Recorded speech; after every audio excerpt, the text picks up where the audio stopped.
ओम गुरुभ्यो नमः। ओम गम गणपते नमः।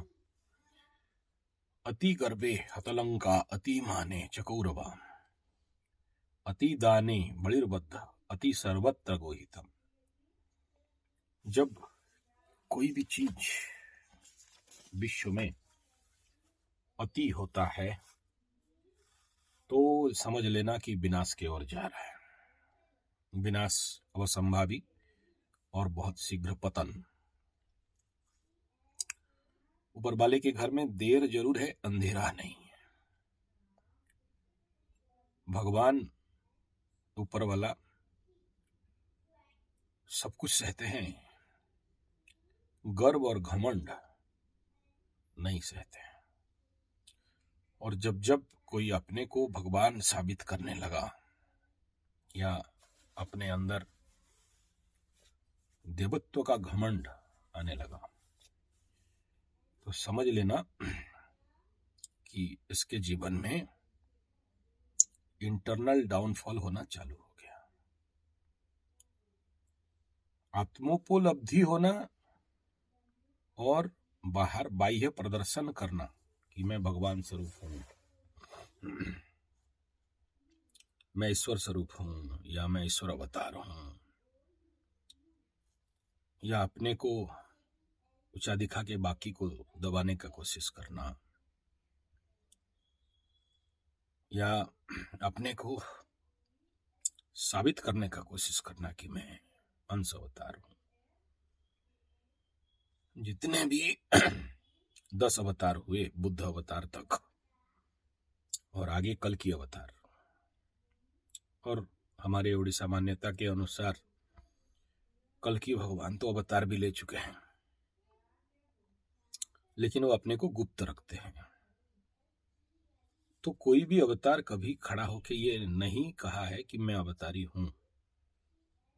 उनके लीला समापन के बाद लोग उनको अवतारी पुरुष समझने लगे,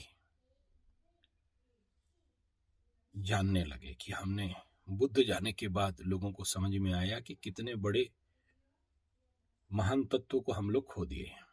और जब बुद्ध थे तो उनको भी बदनाम करने के लिए लोग लगे थे। तो जितने भी बड़े साधु संत हुए उनके जीवन में सुख कम दुख ज्यादा, आपद कम विपद ज्यादा। जीसस भी आए तो कांटे में जाना पड़ा। बुद्ध भगवान आए तो जहर देना पड़ा। और आर्य समाज के महान स्थापन करता गुरुदेव दयानंद सरस्वती जहर से जाने लगे। राम को जिंदगी भर दुख सहना पड़ा, राजपाट तो बाद में।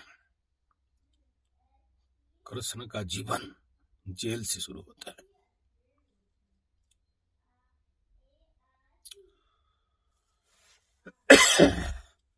तो अवतारी पुरुष का जिंदगी इतना सहज सरल नहीं होता है।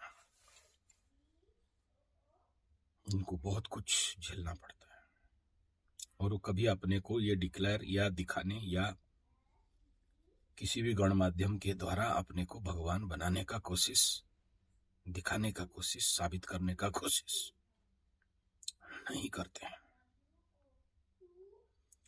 और कोई करे तो समझना इंटरनल डैमेज शुरू हो चुका है। और हमारे उड़ीसा में ऐसे ही एक बाबा था जो अपने को भगवान बोला और तुलसी के ऊपर चलने लगा और परिणाम जेल चला गया। Internal damage. इसलिए अगर अहम आत्मा ब्रह्म अहम ब्रह्मस्मि ठीक है, लेकिन इसका अर्थ कदाचित नहीं निकालना चाहिए कि मैं किसी के सामने डायरेक्ट इनडायरेक्टली प्रतिपादित करने का कोशिश करूं। जहां किया समझना कि ये सांसारिक कीड़ा है। अवतारी तो दूर, अब तक अहंकार को नहीं पार किया तो ब्रह्म कहां से पाएगा। तो ये एक बहुत बड़ा 2024 इलेक्शन में फैक्टर हो सकता है, सडन डाउनफॉल का, फुग्गा फटने का। तो मैं जहां इंगित कर रहा हूं, आशा करता हूं आप समझते होंगे। धन्यवाद।